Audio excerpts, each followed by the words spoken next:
हाय, good morning, सत श्री अकाल, आदाब, नमस्कार, वनक्कम, जय हिंद। मेरा भारत महान। मैं आप लोगों से पहले इस वीडियो को शुरू करने से पहले, क्योंकि मेडिकल करप्शन पे रिलेटेड है, आपको सिर्फ इतना बोलूंगा कि हमने एक मंच बना रखा है, मेडिकल क्रांति मंच। अभी तो व्हाट्सएप ग्रुप है, मैं बोलता हूं कि वो अभी हम उसको रजिस्टर करा लेंगे। अगर आपको भी लगता है आपके साथ कोई गलत बात हुई है, अगर आप भी किसी मेडिकल करप्शन का शिकार हुए हो, तो प्लीज हमारे ग्रुप को ज्वाइन करें। अपने पर्सनल फायदे के लिए ज्वाइन मत करें। 9810416762 ये मेरा नंबर है, इस पर मुझे व्हाट्सएप पे मैसेज करके आप इस ग्रुप को ज्वाइन कर सकते हैं। कल मेरे पास इसी ग्रुप से ही एक अटेंडेंट का फोन आया, एक मेंबर का मैसेज आया कि सर, हमारा पेशेंट एडमिट था फरीदाबाद के एक हॉस्पिटल में, एक कॉर्पोरेट हॉस्पिटल में, और उन्होंने हमारा दवाइयों का बिल, हमारा टोटल बिल 5 दिन का एक सिंपल चेस्ट इन्फेक्शन को ट्रीट करने का 5-5.5 लाख रुपए बना दिया। पर डे का 1 लाख रुपया चेस्ट इन्फेक्शन को ठीक करने का, जो कि हम कई बार ओपीडी में भी ठीक कर देते। कैसे? दवाइयों के थ्रू। ये दवाइयों के थ्रू धंधा जो है पहले भी चलता आ रहा है, और मैं इसके बारे में काफी आवाजें उठा चुका हूं, लेकिन होता कुछ खास है नहीं। सरकार ज्यादा से ज्यादा कुछ दवाइयों पे एमआरपी पे कैपिंग कर देती है कि इससे ज्यादा नहीं रख सकते। कंपनियां दूसरा रास्ता ढूंढ लेती हैं। जैसे कि इंजेक्शन मीरोपेनम पे मैं कई बार बोल चुका हूं कि इंजेक्शन मीरोपेनम के थ्रू बहुत गड़बड़ होती है। वही इंजेक्शन 600 को 500 का मिलता है, वही इंजेक्शन 5000 का मिलता है, और एक दिन में 3 बार लगना हो तो आप सोच लीजिएगा 15,000 रुपए। कहाँ 2,000 रुपए लगने थे पूरे दिन के, और कहाँ 15,000 रुपए लग गए। और वही पेशेंट 10 दिन एडमिट रहेगा तो कितने? ये सिर्फ एक एंटीबायोटिक में फर्क है। आप सोचिए, ऐसे कई मेडिसिन होती हैं, एल्ब्यूमिन है, फलाना है, ढिमका, करते करते एक दिन के अंदर फालतू का 30 से 40,000 रुपए का बिल हॉस्पिटल बना देता है कई बार, सिर्फ दवाइयों के थ्रू, जो नहीं बनना चाहिए था। और होता क्या है, जैसे कि एक आम आदमी का मेडिक्लेम 5 लाख का, तो 5 लाख खत्म हो गए। अब अगली बार अगर प्रॉब्लम होती है तो अपनी जेब से देने पड़ेंगे पैसे। और सबसे बड़ी चीज ये है कि इस रेट पे जो हाई एमआरपी की जो दवाइयां लगाई जाती हैं, इस पे इंश्योरेंस कंपनियां भी कुछ नहीं कहती हैं, क्योंकि वो भी पास कर देती हैं। सारी सेटिंग होती है, आपको भी सब पता है। मैं इंजेक्शन मीरोपेनम पे जब मैंने वीडियो बनाया तो सरकार ने उस पर कैपिंग करी, तो लेकिन अब नया रास्ता निकाल लिया कंपनियों ने कि इंजेक्शन मीरोपेनम के साथ एक टोजापेक्टम को ऐड कर दिया और उसकी एमआरपी फिर बढ़ा दी, क्योंकि ये कंपनियां कोई ना कोई रास्ता ढूंढ लेती है ना।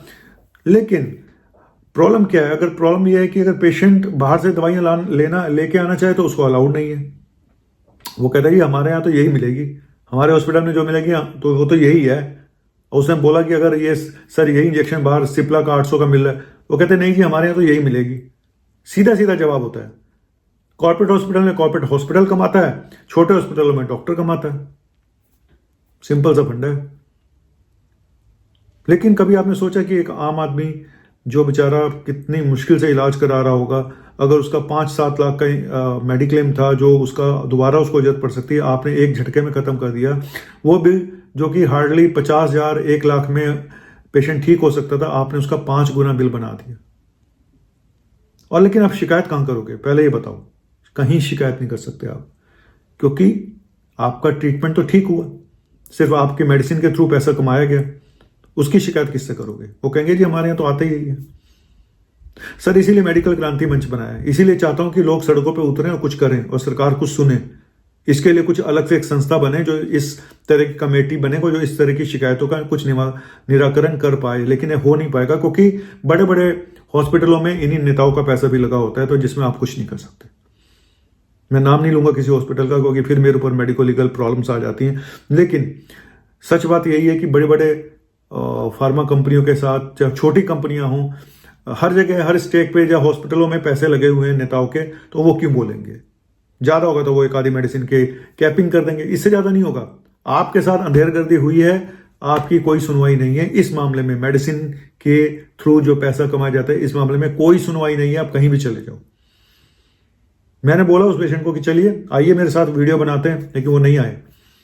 इंसान सामने भी तो नहीं आना चाहते। मैं अकेला क्या करता रहूं यार? आप सामने नहीं आएंगे, मैं यहां भोगता रहूंगा, कौन सुनेगा आवाज? नकार खाने में तूती की आवाज कौन सुनेगा भाई? भले ही मेरे 1 मिलियन फॉलोअर्स होने वाले हों, लेकिन कोई नहीं सुनता। मेरे साथ भी कल को अगर ये होगा ना, मेरी भी कोई नहीं सुनेगा। इसीलिए बोलता हूं, और इसीलिए बोलता हूं कॉर्पोरेट हॉस्पिटल से बचो, अगर बच सकते हो तो। आपको अच्छे डॉक्टर, देखो बड़े हॉस्पिटलों में डॉक्टर की चलती नहीं है ज़्यादा, क्योंकि उनको वही लिखना होता है जो उनको बताया गया, जो उनके टारगेट्स हैं वो पूरे करने होते हैं। छोटे हॉस्पिटलों में अगर यही चेस्ट इन्फेक्शन, अगर आप किसी छोटे हॉस्पिटल में एडमिट होते हैं, अगर वहाँ का डॉक्टर आपको ईमानदार मिल जाए और आपकी पुरानी जान पहचान हो, तो आपका बिल यही 5 लाख की जगह 1 लाख आता। सच बता रहा हूँ। लेकिन आपको शौक होता है बहुत बड़े बड़े हॉस्पिटलों में धक्के खाने का, या मिसगाइड करके पहुंचा दिया जाता है। तो मैं क्या करूं बताओ? कुछ नहीं कर सकता हूं। ये जो है ना, ये सब बस दिखाने की चीज रह गई है, ये आइटम दिखाने के लिए। ये हथियार था हमारा मरीजों को ठीक करने का, अब ये हथियार बन चुका है कमाई करने का। मैं तो दुखी होता हूँ, इसलिए मैंने प्रैक्टिस बहुत कम कर दी है, इसीलिए मैं अब हॉस्पिटलों में नहीं जाता हूँ। जब देखता हूँ तो बहुत दुख होता है और ये सोचता हूँ यार कभी हमें जरूरत पड़ेगी तो हमारा क्या हाल करेंगे ये लोग। कॉर्पोरेट हॉस्पिटल में आपका कुछ नहीं होता भाई, कोई नहीं सुनता है वहां पे, सच बता रहा हूं।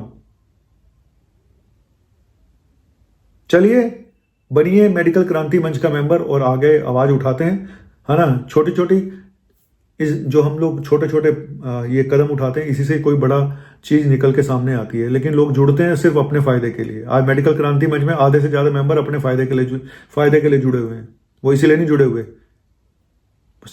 मैंने उस मेंबर को बोला सामने आइए, तो नहीं आने को तैयार है। मैंने बोला कि आप मेरे साथ बैठ के वीडियो बनाइए, अपनी प्रॉब्लम बताइए, वो नहीं आने को तैयार है।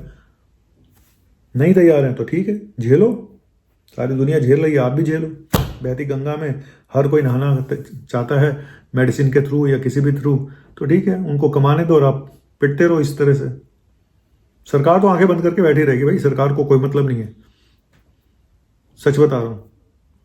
क्योंकि जिन सरकारों के नेताओं के पैसे उसमें लगे हुए, उनका क्या होगा।